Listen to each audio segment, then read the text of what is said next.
Hello awesome people, ನಾನು ನಿಮ್ಮ Santosh Gowda. Welcome back to the channel, welcome back to the new vlog. ತಿರುಪತಿಯಿಂದ ಈಗ ಸೀದಾ ತಿರುಮಲಗೆ ಹೋಗ್ತಾ ಇದ್ದೀವಿ. ಇಲ್ಲಿಂದ ಒಂದು 25 ಕಿಲೋಮೀಟ್ರ್ ಏನೋ ಇದೆ, ಒಂದು 45-50 ಮಿನಿಟ್ಸ್. ಬಟ್ ನಾವು ಟೈಮ್ ತೊಗೊಂಡು ಆರಾಮಾಗಿ ರೈಡ್ ಮಾಡೋಣ ಅಂತ. ಒಂದು 50 minutes as I set 1 hour ಆಗ್ಬೋದು ಹೋಗೋದಕ್ಕೆ. ಇಲ್ಲಿಂದ ಹತ್ರನೇ ಇನ್ನೇನು ಹೋಗಿದ ತಕ್ಷಣ ಬೈಕ್ ಇದೇನಂತಾರೆ ಚೆಕ್ ಪೋಸ್ಟ್ ಸ್ಟಾರ್ಟ್ ಆಗುತ್ತೆ ಅನಿಸುತ್ತೆ. ಐ ಡೋಂಟ್ ನೋ ಯಾವ ಥರ ಇದೆ, ಏನು ರೂಲ್ಸು, ಏನು ಕತೆ, ಬೈಕ್ ಬಿಡ್ತಾರಾ ಏನೂ ಗೊತ್ತಿಲ್ಲ. ಸೊ ಬೆಳಗ್ಗೆ 7:15 ಆಗಿದೆ ಟೈಮು. ಇಲ್ಲಿಂದ ಬಿಡ್ತಾಯಿದ್ವಿ. ಅಲ್ಲಿ ಮೇಲೆ ಸ್ವಲ್ಪ ಕೆಲವೊಂದು ಪ್ಲೇಸಸ್ ಇದೆ, ಎಲ್ಲ ಕವರ್ ಮಾಡೋಕ್ಕಾಗಲ್ಲ ಇವತ್ತು. ಜಸ್ಟ್ ಹಂಗೆ ಹೋಗಿ ಬರೋಣ, ಸ್ವಲ್ಪ ಫ್ರೀ ಇದ್ವಿ ಅಂತ ಹೊರಡ್ತಾಯಿದ್ದೀವಿ. ಸೊ ಆದ್ದರಿಂದ ಹೋಗೋಣ, ಹೇಗಿದೆ ನೋಡೋಣ. ಇಲ್ಲೇನೆಂದರೆ ಹೋಗೋಕ್ಕೊಂದು ರೂಟ್ ಇದೆ, ಬರೋಕ್ಕೊಂದು ರೂಟ್ ಇದೆ. ನನಗೆ ಅಷ್ಟೊಂದು ಐಡಿಯಾ ಇರಲಿಲ್ಲ. ನಿನ್ನೆ ಮ್ಯಾಪ್ ನೋಡ್ಬೇಕಾದ್ರೆ ಗೊತ್ತಾಯಿತು. ಈ ಕಡೆ ಲೆಫ್ಟಿಂದ ಹೋಗ್ತಾ ಮೇಲಕ್ಕೆ ಹೋಗೋದು, ಆಮೇಲೆ ಆ ಕಡೆಯಿಂದ ಬರ್ತಾ ರೈಟಿಂದ ಬರೋದು. ಸೊ ಅಲ್ಲಿ ಹೋಗ್ಬಿಟ್ಟು ಸ್ವಲ್ಪ ಶ್ರೀವಾರಿ ಪಾದ ಅಂತ ಇದೆ, ಪಾಪ ವಿನಾಶನಂ ಅಂತ ಒಂದು ಅದೇನೋ ಫಾಲ್ಸ್ ಥರ ಇಲ್ಲ ನೀರು ಥರದ್ದಿದೆ. ಅವು ಬೇರೆ ಬೇರೆ ಪ್ಲೇಸಸ್ ಎಲ್ಲ ನೋಡಿಕೊಂಡು ಬರೋಣ, ನಡೀರಿ. ಟೈಮು 7:15 ಆಗಿದೆ.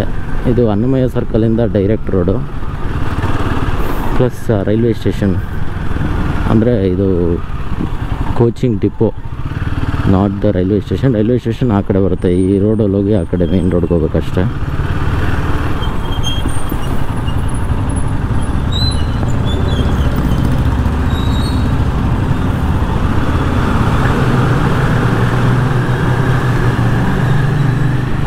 ಇಲ್ಲೇನಂದರೆ ಹೆಲ್ಮೆಟ್ ಏನು ಕಂಪಲ್ಸರಿ ಇಲ್ಲ. ಜನ ಸಖತ್ತಾಗಿ ಅಡ್ಡಾಡ್ತಾರೆ, ಆ್ಯಕ್ಚುಲಿ ಹುಚ್ಚಪಟ್ಟೆ ಅಡ್ಡಾಡ್ತಾರೆ ಅಂತ ನಾನು ಅಂದ್ಕೊಂಡೆ. ಬಟ್ ಇವ್ರು ಆರಾಮಾಗಿ ಇವ್ರು ಅಡ್ಡಾಡ್ತಾರೆ ಅಷ್ಟೇ, ಅಂತ ಏನು ಟ್ರಾಫಿಕ್ ರಿಸ್ಟ್ರಿಕ್ಷನ್ಸ್ ಏನು ಅಂತ ಇಲ್ಲ ಹೇಳ್ಕೊಳ್ಳೋ ಅಷ್ಟು. ಒನ್ ವೇಗಳು ಚೆನ್ನಾಗಿ ಮಾಡಿದ್ದಾರೆ, ಸೊ ದಟ್ ಟ್ರಾಫಿಕ್ ಕಂಟ್ರೋಲ್ ಆಗುತ್ತೆ, ಅಷ್ಟೊಂದು ಜಾಮ್ ಆಗೋಲ್ಲ. ನಾನೆಲ್ಲೂ ಜಾಮ್ ನೋಡೇ ಇಲ್ಲ. ಇಲ್ಲಿ ಪೀಕ್ ಅವರ್ಸಲ್ಲೂ ಹೋಗಿದ್ದೀನಿ, ಒಂದು 8-9 o'clock ಹಂಗೆ, ಆ್ಯಂಡ್ ಈವ್ನಿಂಗು ಅಷ್ಟೇ. ಬಟ್ ನಾನೆಲ್ಲೂ ಅಂಥ ಜಾಮ್ ಎಲ್ಲ ನೋಡಿಲ್ಲ. ಸಿಟಿ ಚಿಕ್ಕದಿದೆ, ಏನಂತ ದೊಡ್ಡ ಸಿಟಿ ಎಲ್ಲ ತಿರುಪತಿ. ಇದು ಎಂಟು ಆರಾಮಾಗಿ ಒಂದು 5 ನಿಮಿಷದಲ್ಲಿ ಹೋಗ್ಬಿಡ್ಬೋದು, ಆ ರೇಂಜ್ ಇದೆ ಅಷ್ಟೇ.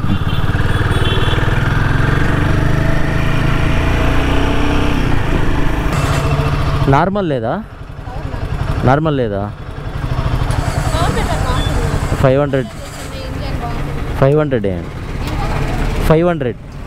ಸೊ ಒಂದು 500 ರೂಪಾಯಿ ಪೆಟ್ರೋಲ್ ಹಾಕ್ಸಿದ್ದಾಯಿತು. ಈಗ ಇಲ್ಲಿಂದ ಒಂದೇ ರೋಡ್ ತೋರಿಸ್ತಾಯಿದೆ ಮ್ಯಾಪಲ್ಲಿ, ಸೊ ಮ್ಯಾಪ್ ಏನು ಹಾಕ್ಕೊಳ್ಳಿಲ್ಲ ನಾನು, ಸೀದಾ ಹೊರಡೋದೆ. ಈಗ ಆ್ಯಕ್ಚುಲಿ ತಿರುಪತಿಯಿಂದ ತಿರುಮಲಾಗೆ ದರ್ಶನಕ್ಕೇನು ಹೋಗ್ತಾಯಿಲ್ಲ ನಾವು. ದರ್ಶನ ನಮಗೆ ಸಿಕ್ಕಿದ್ದು ಟಿಕೆಟ್ ಬಂದು ಆಗಸ್ಟ್ ಮಿಡ್ಡಲ್ಲಿ ಸಿಕ್ಕಿದೆ. ಅಂದರೆ ಒಂದು 3 months ಮುಂಚೆನೇ ಬುಕ್ ಮಾಡ್ಕೋಬೇಕಾಗುತ್ತೆ ನೀವು ತಿರುಪತಿಗೆ ಬರೋದಾದ್ರೆ. ಹೋಗ್ಬಿಟ್ಟು ಮೇಲೆ ಒಂದು ಸ್ವಲ್ಪ ನೋಡ್ಕೊಂಡು, ಅಂದರೆ ರೂಟ್ ಯಾವ ಥರ ಇದೆ ಅಂತ ನೋಡೋಣ ಅಂತ ಅನಿಸಿತ್ತು. ಪ್ರತಿ ಸಾರಿ ಒಂದು ವಾರದಲ್ಲಿ 1-2 ದಿನ ಫುಲ್ಲು ಮಂಜು ಕವಿಯೋದು. ನಮ್ಮ ಮನೆಯಿಂದ ಸಖತ್ ವ್ಯೂ ಕಾಣೋದು ಮಾತ್ರ ಬೆಟ್ಟ. ನಾನು ಶೈಲುಗೆ ಅಂತಿದ್ದೆ, ಅಯ್ಯೋ ಹೋಗಬೇಕು ಅಂತ. ಬೈಕಲ್ಲಿಲ್ಲ ಆಗ, ಸೊ ಅದಕ್ಕೆ ಬೈಕ್ ತಂದಿದ್ದು. ಆ್ಯಂಡ್ ಇವತ್ತೇನು ಅಷ್ಟು ಮೋಡ ಏನಿಲ್ಲ. ನೀವು ನೋಡ್ಬೋದು ಅಲ್ಲಿ ಗೋಪುರ ಕಾಣಿಸ್ತಾ ಇದೆ. ಈಗ ಹೋಗ್ತಾ ಬೇರೆ ಗೋಪುರಗಳು ಕಾಣಿಸುತ್ತೆ ಅನಿಸುತ್ತೆ. Welcome to Tirumala gate.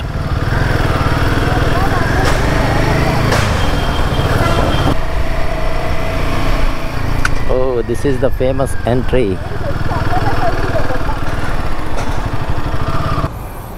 ನೋಡಿ, ಫುಡ್ ಸ್ಟೆಪ್ ಯಾವ ಕಡೆಯಿಂದ ಸ್ಟಾರ್ಟ್ ಆಗೋದು? ಹಾಂ, ಹಿಂಗೆ ಹೋಗುತ್ತೆ ಅನ್ಸುತ್ತಲ್ಲ. ಇಲ್ಲ, ಆ ಕಡೆಯಿಂದ ಫುಡ್ ಸ್ಟೆಪ್ ಹಿಂಗೆ ಸ್ಟಾರ್ಟ್ ಆಗಿ ಇದ್ರೊಳಗೆ ಹೋಗುತ್ತೇನಲ್ಲ. ಸೊ ಇಲ್ಲಿ ಕಾಣ್ತಾ ಇದೆಯಲ್ಲ ಗೋಪುರ, ಅದು ಗೋಪುರ ಅಲ್ಲ. ಸೊ ನಾವು ಇದ್ರೊಳಗಿಂದ ಹೋಗಬೇಕು. ಬೈಕ್ ಎಂಟ್ರಿ ಕೊಡ್ತಾ ಇದ್ದಾರೆ. ಸ್ವಲ್ಪ ಚೆಕ್ ಪಾಯಿಂಟ್ ಇದೆ. So this is a beautiful place. ಇರುತ್ತೆ, ಅದೇನಿಲ್ಲ.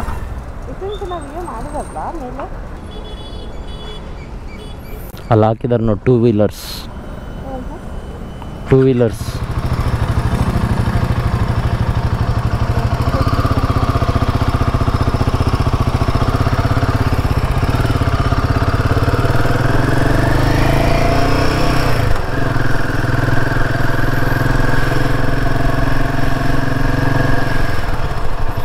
ಯಾಕೆ ಇವ್ರು ಇಟ್ಟಿಟ್ಟವ್ರು ಇದು 2 wheelerಗೆ?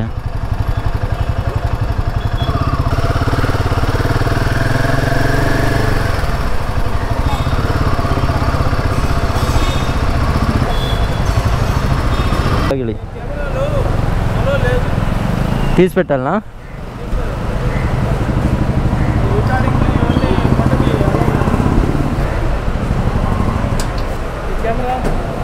తీసిపెడతాను ಶ್ರೀವಾರಿ ಮೆಟ್ಲು. ಓ ಇದು ನಾರ್ಮಲ್ ಸ್ಟೆಪ್ಸ್ ಅಲ್ವಾ ಇದು? ಹಾಂ ಸೊ ಹೇಳದ್ನಲ್ಲ ಇದು ಅಪ್ವರ್ಡ್ಸ್ ಅನ್ಸುತ್ತೆ. ಬಟ್ ಆ ಕಡೆನೂ ರೋಡ್ ಇದೆಯಪ್ಪ, ಯಾಕೆ ಈ ಕಡೆ ಓನ್ಲಿ ಅಪ್ವರ್ಡ್ಸ್ ಹೇಳಿದಾರೋ ಗೊತ್ತಿಲ್ಲ.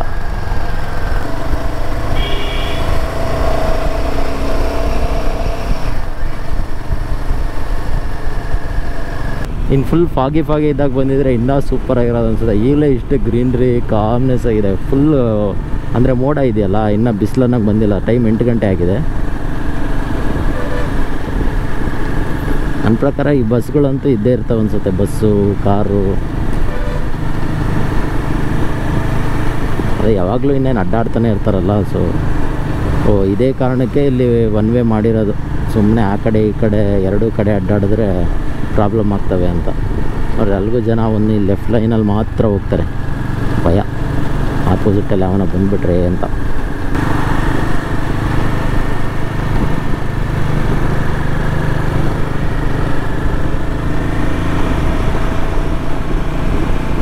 ಅಲ್ಲಲ್ಲಿ ನಿಲ್ಸೋಕ್ಕೆ ಸ್ವಲ್ಪ ಜಾಗ ಅಂತೂ ಮಾಡಿದ್ದಾರೆ. ಬೆಟ್ಟ ಇದು ಈ ಕಡೆಯಿಂದ ಹೋಗುತ್ತೆ, ಬೆಟ್ಟ ಸುತ್ಕೊಂಡು. ಒಳ್ಳೆ ಕೆಲಸ ಮಾತ್ರ ಇದು. ಒಂದು ಸೈಡ್ ಹೆಡ್, ಒಂದು ಸೈಡ್ ಅಪ್ಪು, ಒಂದು ಸೈಡ್ ಡೌನ್ ಮಾಡಿರೋದು. ಚಿಂತೆ ಇಲ್ದಂಗೆ ಡ್ರೈವ್ ಮಾಡ್ಕೊಂಡು ಹೋಗ್ತಾರೆ. ಬಟ್ ಸ್ಟಿಲ್ ನನಗೆ ಇಲ್ಲಿ ಟರ್ನ್ ಮಾಡೋಕ್ಕೆ ಒಂಥರ ಆಗ್ತಾಯಿದೆ. ನಾವು ಫುಲ್ ರೈಟ್ ಎಂಡಿಗೆ ಬಂದು ಟರ್ನ್ ಮಾಡಿಲ್ವಲ್ಲ ಎಂದು, ಅದಕ್ಕೋಸ್ಕರ ಈ ಕಡೆ ಕೆಳಗೆ ನೋಡ್ರಿ ಡ್ರಾಪು. ನಮಗೆ ಆ್ಯಕ್ಚುಲಿ ಅಲ್ಲಿಂದ ಬೆಟ್ಟ ನೋಡಿದ್ರೆ ಒಂದು ಸ್ವಲ್ಪ ಗ್ರೀನಾಗಿ ಕಾಣುತ್ತೆ. ಬಟ್ ಇಲ್ಲಿ ಬಂದರೆ ಒಳ್ಳೆ ದೊಡ್ಡ ಕಾಡಿದು. ಚೆನ್ನಾಗಿ ಮಾಡೋರೆ, ಅಂಥ ಸ್ಟೀಪ್ ರೋಡ್ ಮಾಡಿಲ್ಲ. ಬೆಟ್ಟ ಸುತ್ತ ಹಾಕ್ಕೊಂಡು ಹೋಗೋರಲ್ಲ, ಸೊ ಸ್ಟೀಪ್ ಅನಿಸಲ್ಲ. ನಮ್ಮ ನಂದಿ ಹಿಲ್ಸು ಅವೆಲ್ಲ ಸ್ವಲ್ಪ ಜಾಸ್ತಿ ಹೈಟ್ ಅನಿಸುತ್ತೆ, ಅಂದರೆ ಅಪ್ ಅನಿಸುತ್ತೆ. ಇದೆಲ್ಲ ಆಗಿಲ್ಲ, ಏನಾಗಿ ನೀರು ಹರ್ಕೊಂಡು ಹೋಗೋಕ್ಕೆಲ್ಲ ಮಾಡಿದ್ದಾರೆ. ಪ್ರೈವೇಟ್ ಅಲ್ಲ, ಅದಕ್ಕೋಸ್ಕರ ಚೆನ್ನಾಗಿ ಮಾಡವ್ರೆ ರೋಡ್ಸ್.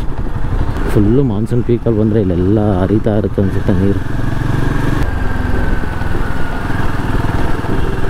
ಬಾ ಬಾ ಬಾ ಬಾ ಬಾ ಬಾ ಬಾ ಬಾ ಸೂಪರ್ ವ್ಯೂ ಪಾಯಿಂಟ್.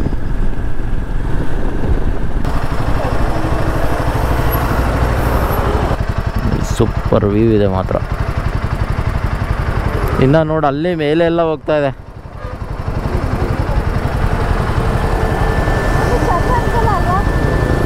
ಅಂದರೆ ಸ್ಟೀಪ್ ಇಲ್ಲ, ಸ್ಟೀಪ್ ಮಾಡಿಲ್ಲ ಇವರು. ಈಗೇನಂದರೆ ಡೈರೆಕ್ಟ್ ಹಿಂಗೆ ಮಾಡಿ ಮೇಲಕ್ಕೆ ಮಾಡಿಲ್ಲ, ಹಿಂಗೆ ಗ್ರ್ಯಾಜುವಲಾಗಿ ಮಾಡಿದ್ದಾರೆ. ಸೊ ದಟ್ ಸ್ಟೀಪ್ ಅನ್ಸಲ್ಲ.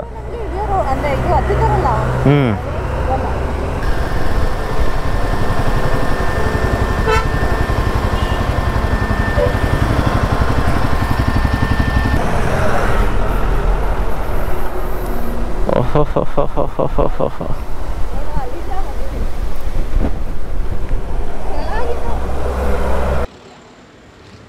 ಸೊ ಗಾಳಿ ಹೆವಿನೇ ಬೀಸ್ತಾ ಇದೆ ಇಲ್ಲಿ. ಆ್ಯಕ್ಚುಲಿ ನಾವು ಓಪನಲ್ಲಿ ನಿಲ್ಲಿಸ್ತಿರೋದ್ರಿಂದ ಸ್ವಲ್ಪ ಗಾಳಿ ಹೆವಿ ಬೀಸ್ತಾ ಇದೆ ಅನ್ನಿಸ್ತಾ ಇದೆ. ಈಗ ಸ್ವಲ್ಪ ಒಂದು ಹಾಫ್ ಆನ್ ಅವರ್ ಆಗಿರ್ಬೇಕು ನಾವು ರೈಡ್ ಮಾಡಿ ಅಷ್ಟೇ. ಒಂದು 8 to 10 ಕಿಲೋಮೀಟರ್ಸ್ ಬಂದಿರಬೇಕು. ಇನ್ನೂ ಸುಮಾರು ಒಂದು 6 ಕಿಲೋಮೀಟರ್ಸ್ ಅಷ್ಟೇ ಇರೋದು. ಒಂದು 10 ಕಿಲೋಮೀಟರ್ಸ್ ಬಂದಿದ್ದೀವಿ ಆಗಲೇ. ಗುಡ್, ಸೂಪರ್ ಮ್ಯಾನೇಜ್ಡ್ ರೋಡ್ ಮಾತ್ರ. ಬ್ಯೂಟಿಫುಲ್ ಆಗಿದೆ ರೋಡ್ಸು. ಅದು ಒನ್ ವೇ ಅಲ್ಲ, ಸೊ ಆರಾಮಾಗಿ ರೈಡ್ ಮಾಡ್ಬೋದು. ಆ್ಯಂಡ್ ಅಲ್ಲಲ್ಲಿ ಈ ಥರ ಪಾರ್ಕಿಂಗ್ ಸ್ಪೇಸ್ ಮಾಡಿದ್ದಾರೆ. ಸೊ ಯಾರನ್ನ ಟಯರ್ಡ್ ಆದವರು ನಿಲ್ಲಿಸ್ಕೊಂಡು ಆರಾಮಾಗಿ ವ್ಯೂ ಪಾಯಿಂಟ್ ನೋಡಿಕೊಂಡು ಹೋಗ್ಬೋದು. ನಾನೆಲ್ಲ ಕೂತ್ಕೊಳ್ಳೋಕೆ ನಂಗೆ ಏನೋ ಜಾಗ ಇರುತ್ತೇನೋ ಅಂತ ನೋಡಿದೆ. ಆರಾಮಾಗಿ ಅಲ್ಲೋಗಿ ಕೂತ್ಕೊಂಡು ನಾವು ಟಿಫನ್ ಮಾಡ್ಬೋದು. ಬಟ್ ರೋಡೆಲ್ಲ ಕ್ರಾಸ್ ಮಾಡಬಾರ್ದು ಇಲ್ಲಿ. ಈ ಥರ ಪ್ಲೇಸ್ ಯೂಟಿಲೈಸ್ ಮಾಡ್ಕೋಬೇಕಷ್ಟೇ. ನಾನಿಲ್ಲೊಂದು 4 ಟೈಮ್ಸ್ ಬಂದಿದೆ ಅನಿಸುತ್ತೆ. ಬಟ್ ಅದರಲ್ಲಿ 3 ಟೈಮ್ಸ್ ಬಸ್ಸಲ್ಲೇ ಬಂದಿದೆ. ಇದು ಫಸ್ಟ್ ಟೈಮ್ ಬೈಕ್. ಈ ಕಡೆ ಬಸ್ ಮತ್ತು 3 ಟೈಮ್ಸ್ ಬಸ್ಸು. ಇನ್ನೊಂದು ಸರಿ ಇದು ಶ್ರೀವಾರಿ ಮಟ್ಲ. ಇಲ್ಲ ಒಂದ್ಸಲ ಶ್ರೀವಾರಿ ಮಟ್ಲ ಹತ್ತಿದ್ವಿ. ಇದು 5th ಟೈಮ್. ಅದು ಫಸ್ಟ್ ಟೈಮ್ ಬೈಕ್ ರೈಡು. ಚೆನ್ನಾಗಿ ಅನಿಸ್ತು. ಬಸ್ಸಲ್ಲೆಲ್ಲ ಇದೆಲ್ಲ ಏನು ನೋಡೋಕ್ಕೆ ಸಿಗಲ್ಲ ಬಿಡು. ತುಂಬ ಚೆನ್ನಾಗಿ ಅನಿಸ್ತು. ಗ್ರೀನರಿ ಅಷ್ಟೇ. It was awesome. Good view ಕಾಣುತ್ತೆ ಕೆಳಗಡೆ ಎಲ್ಲ. ಅದೇ ಕಾಣುತ್ತೆ ಚೆನ್ನಾಗಿ. ನಾವು ಕೆಳಗಿಂದ ನೋಡಿದಾಗ ಸುಮ್ಮನೆ ಒಂದು ಬೆಟ್ಟಕ್ಕೆ ಗ್ರೀನ್ರಿ ಒತ್ಸ್ದಂಗೆ ಇರುತ್ತೆ. ಬಟ್ ಇಲ್ಲಿ ಬಂದರೆ ಗೊತ್ತಾಗುತ್ತೆ ಆ್ಯಕ್ಚುಲಿ ಕಾಡು ಥರ ಇರುತ್ತೆ. ನಾನಿಲ್ಲಿ ತೋರಿಸ್ತೀನಿ ನೋಡಿ.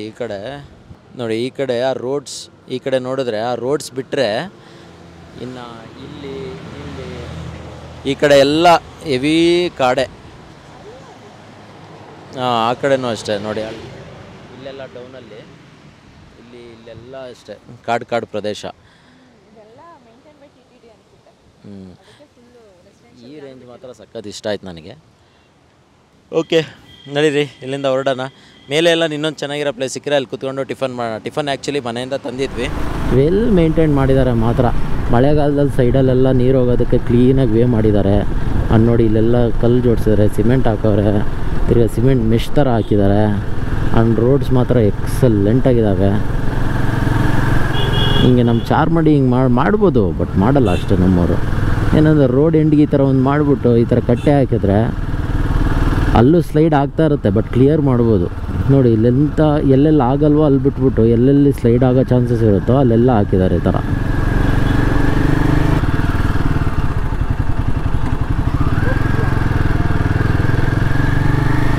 ಗೊತ್ತಿಲ್ಲ, ಚೆಕ್ ಪೋಸ್ಟೇ, ಬಟ್ ಏನಂದ್ರೆ ಏನು ಚೆಕ್ಕಿಂಗ್ ಇಲ್ಲ ಅಷ್ಟೇ. ಎಲ್ಲ ಕೆಳಗೆ ಚೆಕ್ ಮಾಡಿರ್ತಾರಲ್ಲ, ಸೊ ಏನು ಚೆಕ್ ಮಾಡಲ್ಲ. Okay, welcome to Tirumala. ನಾವು 2012 ಬಂದಿದ್ದೆ, ಕೆಳಗಡೆಯಿಂದ ಹತ್ಕೊಂಬಂದ್ವಿ. ನಮ್ಮ ಫ್ರೆಂಡು ಓಕೆ ನಡೀರಿ ಅಂತ ಹಚ್ಕೊಂಡು ಬಂದ. ಎಲ್ಲೆಲ್ಲಿ ಹೋಗಿದ್ವೋ ಏನು ಮಾಡಿದ್ವೋ. ಈಗ ಇದು ಯಾವುದೋ ಗೋಗರ್ಭಂ ಡ್ಯಾಮ್ ಅಂತ ಇದೆ, ಸೊ ಆ ಕಡೆ ಹೋಗೋಣ. ಹಿಂದೆನೂ ಹೋಗ್ಬೋದು ಆ್ಯಕ್ಚುಲಿ, ಬೇಡ ಹಿಂಗೆ ಹೋಗೋಣ.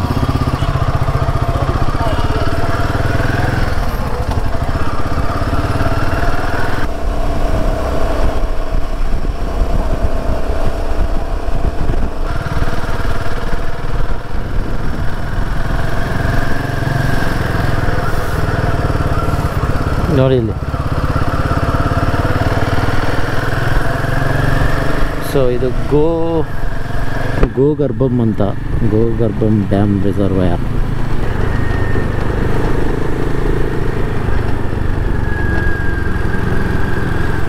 ಓಹೋ, ಬ್ಯೂಟಿಫುಲ್.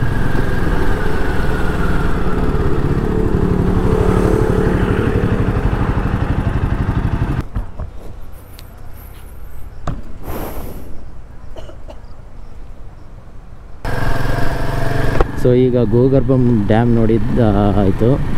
ಈಗ ಇಲ್ಲಿಂದ ಒಂದು 6 ಕಿಲೋಮೀಟರ್ ಪಾಪವಿನಾಶನಂ ಅಂತ, ಅಲ್ಲಿಗೆ ಹೋಗಬೇಕು.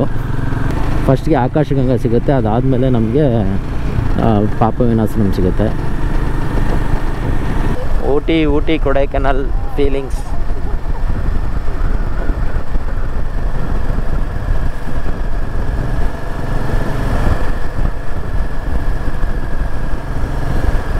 ಸೊ ಇಲ್ಲಿಗೆ ಎಂಡು ಈ ರಿಸರ್ವಾಯರ್.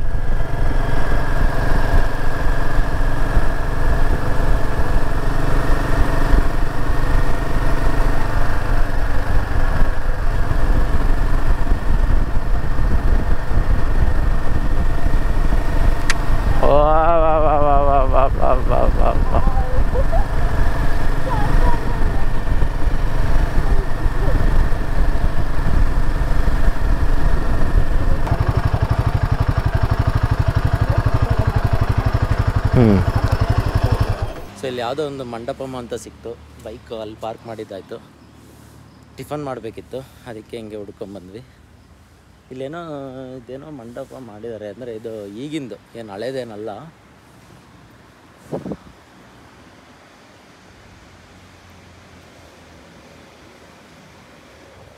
ಚೆನ್ನಾಗಿದೆ. ಮೋಸ್ಟ್ಲಿ ಕಲ್ಯಾಣೋತ್ಸವ ಏನೋ ಮಾಡಿದಾಗ ಪೂಜೆ ಏನೋ ಮಾಡ್ಬೋದೇನೋ ಅನ್ಸುತ್ತಲ್ಲ. ಪ್ಲೇಸ್ ಮಾತ್ರ ಸೂಪರಾಗಿದೆ. ನೋಡಿ, ಇಲ್ಲಿ ಕೆಳಗೆಲ್ಲ ಪಾರ್ಕ್ ಇದೆ. ಇಲ್ಲೇನು ಗೊತ್ತಾ, ಏನಂದ್ರೆ ಅಂಥ ವ್ಯೂ ಪಾಯಿಂಟ್ ಇಲ್ದಿದ್ರು ಕಾಮಾಗಿದೆ, ಪ್ಲಸ್ ಗ್ರೀನ್ರಿ ಇದೆ, ಅದಕ್ಕೆ ಖುಷಿ ಆಗ್ತಾ ಇರೋದು. ಅದು ನಾನು ಎಂಟ್ರಿ ಆದಾಗಿಂದ ಅಬ್ಸರ್ವ್ ಮಾಡ್ತಿರೋದು. ಯಾವುದೇ ರೋಡ್ಸ್ ಆಗ್ಬೋದು, ಬೇರೆ ಆಗ್ಬೋದು. ಈ ಕಡೆ ಇಂಟೀರಿಯರ್ ರೋಡ್ಸು ಅಷ್ಟೇ ಎಷ್ಟು ಕ್ಲೀನ್ ಇದಾವೆ ಅಂದರೆ ನೋಡಿ, ಕ್ಲೀನ್ ಮಾಡ್ತಾನೆ ಇರ್ತಾರೆ. ನೋಡಿ, ಈ ರೋಡ್ಸ್ ನೋಡಿ ಎಷ್ಟು ಸಕ್ಕತ್ ಸಕ್ಕತ್ ಕ್ಲೀನ್ ಇದೆ. Just loving Tirupati. ಅದೇ ಹೇಳ್ತೀನಲ್ಲ, ನಾವು ಬಸ್ಸಲ್ಲಿ ನಡ್ಕೊಂಡು ಬಂದಾಗ ಸ್ವಲ್ಪ ಎಕ್ಸ್ಪ್ಲೋರ್ ಮಾಡೋಕ್ಕೆ ಚಾನ್ಸ್ ಸಿಗಲ್ಲ. ಬಟ್ ನಾವು ಈ ಥರ ಬೈಕಲ್ಲಿ ಬಂದಾಗ ಎಲ್ಲಿ ಬೇಕೋ ಅಲ್ಲಿ ಸ್ಟಾಪ್ ಮಾಡ್ಬೋದು, ಎಲ್ಲ ಮೈನ್ಯೂಟ್ ಇದನ್ನು ಅಬ್ಸರ್ವ್ ಮಾಡ್ಬೋದು. ಮನೆಯಿಂದ ಬಿಸಿ ಫಲವನ್ನು ತಂದಿದ್ದೀವಿ. ಆ್ಯಕ್ಚುಲಿ ಇಲ್ಲೇ ನೆಲದಿಂದ ಹೋಟೆಲ್ ಅನ್ಕೊಂಡೆ, ಬಟ್ ಪಾರ್ಸಲ್ ತಗೊಂಬಂದು ಈ ಥರ ಪ್ಲೇಸಿಗೆ ಕುತ್ಕೊಂತಿದ್ದಾನ ಅಂತ. ಸೊ ಇಲ್ಲಿ ಗಾಡಿ ಪಾರ್ಕ್ ಮಾಡಿದ್ವಿ, ಇಲ್ಲಿ ಮಂಟಪ, ಈ ಕಡೆ ಕಾಡು, ಕೈಯಲ್ಲಿ ಟಿಫನ್ ತಿಂತಾ ಇರೋದು ನಾವು. ಸಖತ್ ಮಾತ್ರ ಫುಲ್ ಕಾಮಾಗಿದೆ ಪ್ಲೇಸ್. ಅಂದರೆ ಈ ಥರ ಪ್ಲೇಸ್ಗಳಲ್ಲಿ ಯಾರೂ ನಿಲ್ಲಿಸಲ್ಲ. ಪ್ಲಸ್ ಈ ರೂಟಲ್ಲೂ ಜಾಸ್ತಿ ಹೆವಿ ಕಮ್ಯೂಟ್ ಆಗೋಲ್ಲ ಅನಿಸುತ್ತೆ. ಸಿಟಿ ಮಧ್ಯದಿಂದ ಪಾಪ ವಿನಾಶನಂ ಕಡೆ ಹೋಗ್ತಾರೆ ಆ್ಯಂಡ್ ಆಕಾಶಗಂಗಾ ಕಡೆ ಹೋಗ್ತಾರೆ. ಸೊ ಈಗ ಇಲ್ಲಿಂದ ಆಕಾಶಗಂಗಲ್ಲಿ ಇದ್ದೇ ಇರ್ತಾರೆ ಜನ ಪಕ್ಕ. ಪ್ಲಸ್ ಸಿಟಿಲೂ ನನಗೇನು ಅಷ್ಟು ಜನ ಕಾಣಲಿಲ್ಲ. ವೀಕ್ ಡೇಲಿ ಕಮ್ಮಿ ಅನಿಸುತ್ತೆ. ಪ್ಲಸ್ ಬೆಳಗ್ಗೆ ಸ್ಟಾರ್ಟ್ ಮಾಡಿರ್ತಾರೆ ಕೆಳಗಡೆ ಹತ್ತವರು, ಬರೋ ಅಷ್ಟೊತ್ತಿಗೆ ಸಂಜೆ ಆಗೋಗುತ್ತೆ ಅನಿಸುತ್ತೆ, ಮಧ್ಯಾಹ್ನ ಆಗುತ್ತೆ.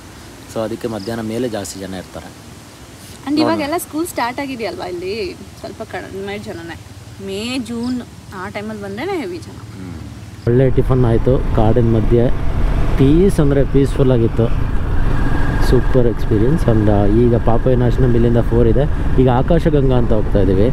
ಈ ಆಕಾಶಗಂಗಾ ಅಂದರೆ ಒಂಥರ ವಾಟರ್ ಫಾಲ್ಸ್ ಥರ ಇದೆ. ಫ್ರಮ್ ನೋವೇರ್ ಬೆಟ್ಟದ ಮಧ್ಯೆಯಿಂದ ಬೀಳುತ್ತಂತೆ.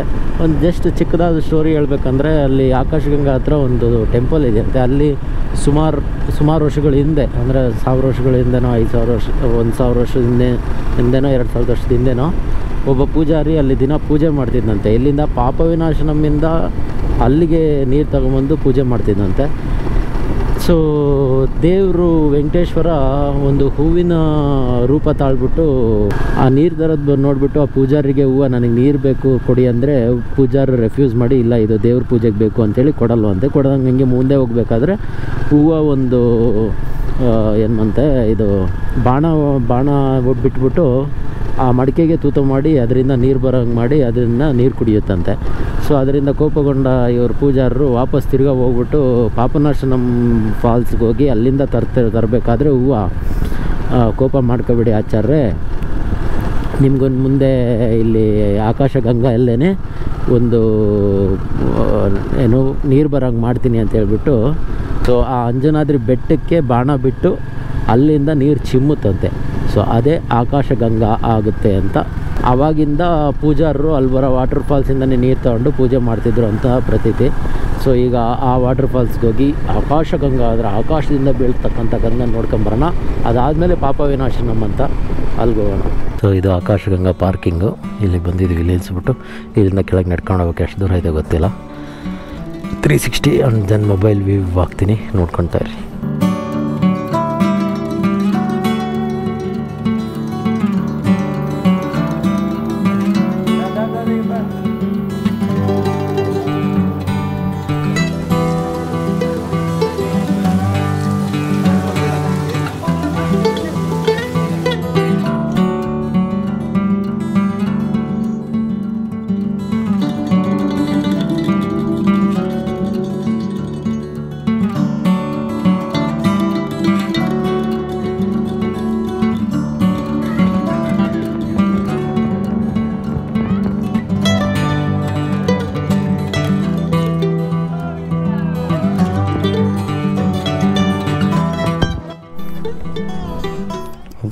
ಆಕಾಶಗಂಗಾ ನೋಡಿದ್ದಾಯ್ತು. ಅಂದರೆ ಮಳೆ ಇಲ್ವಲ್ಲ, ಅಷ್ಟೊಂದು ಫ್ಲೋ ಇಲ್ಲ.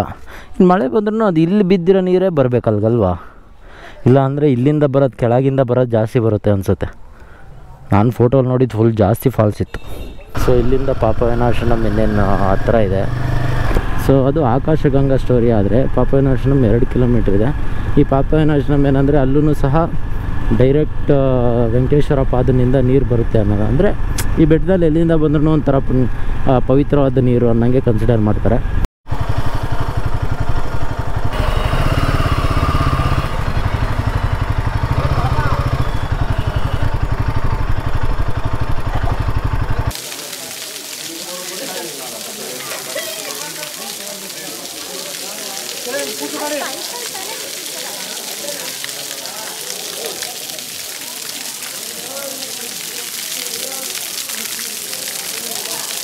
ತಲೆಗೆ ಹಾಕೋ ಅಂದರೆ ಹಾಕೋಗ್ತಾ ಇದೆ.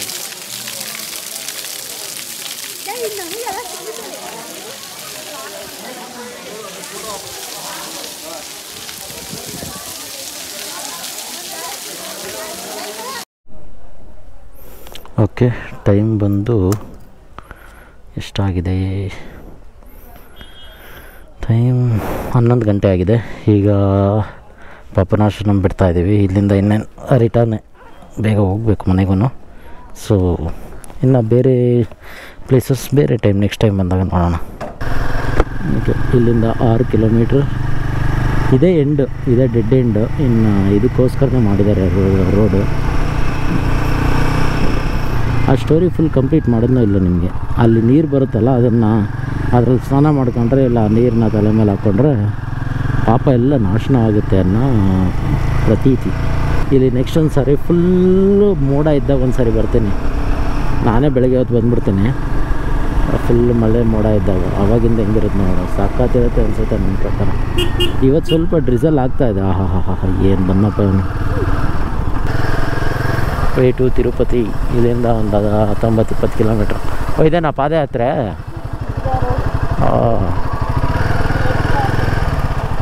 ನೋಡಿ, ಈ ಕಡೆಯಿಂದ ಪಾದಯಾತ್ರೆ ಮಾಡ್ಕೊಂಬಂದರೆ ಇದೇ ರೋಡಲ್ಲೇ ಬರ್ತಾರೆ. ಇವ್ರು ಇನ್ನೇನು ರೀಚ್ ಆಗೋದ್ರು ಜನ ಹ್ಯಾಪಿ.